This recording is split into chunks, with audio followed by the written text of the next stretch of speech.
تعملي الكحك والبسكوت وبتيجي لغايه البيدي فور وتقولي بخاف اعمله؟ يا ست البنات، ده انت لو اول مره تدخلي المطبخ يخليكي تطلعيه بالشكل ده واحلى كمان. لو كملتي الفيديو للنهايه هقولك على الحاجات اللي بتخليه يبوظ او ما ينجحش مع اي حد، وهفاجئك واقولك ان النص كيلو دقيق عملت بيه الكميه دي كلها، او 3 كوبايات ونص دقيق لو بالكوبايه. زي ما دخل الفرن زي ما خرج، التشكيله ما راحتش منه ولونه ذهبي وتحفه. ورقه وقلم واكتبي ورايا. 400 جرام من الزبده تكون ساقعه مش متجمده، عليها نص كوبايه من السكر البودره. نضربهم كويس جدا بالمضرب الكهرباء او العجان.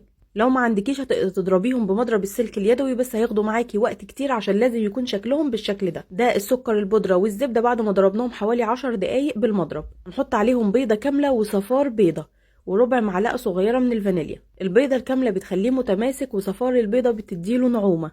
هنضرب بالمضرب الكهرباء لغايه ما البيض يختفي تماما زي ما انتم شايفين كده، وكده خلاص مش هنستخدم المضرب تاني. نحط نص كيلو من الدقيق او 3 كوبايات ونص بالكوب المعياري ورشه بسيطه من الملح، وهنعجن كل ده كويس جدا لغايه ما الدقيق يختفي تماما.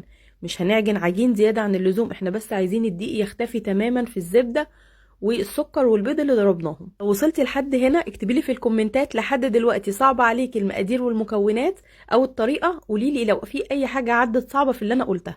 نعجن العجينه زي ما اتفقنا وهي بتكون بتلزق، وده طبيعي لانه احنا هنشكلها بالقمع بتاع الحلواني. كمان مش هنستخدم مكنه البيدي فور، والله مركونه عندي بس انا بستسهل القمع جدا. ودي البلبله اللي انا استخدمتها، ده شكلها. بصوا انا مهديه لكم قوي الكاميرا علشان تشوفوا شكلها بالتفاصيل، وحجمها صغير.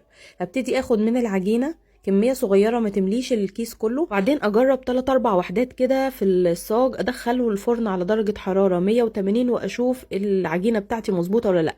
والحمد لله طلعت مظبوطه. البيديفورايه ما فرشتش في الصاج ولا شكلها اتغير ولا النقشه بتاعتها اتغيرت. فابتديت اشتغل على طول وابتديت اعمل صاج ورا صاج. ما شاء الله عملوا معايا كميه كبيره لانه العجينه بتنزل بكميات صغيره جدا، فبتبقى الورده صغيره قوي.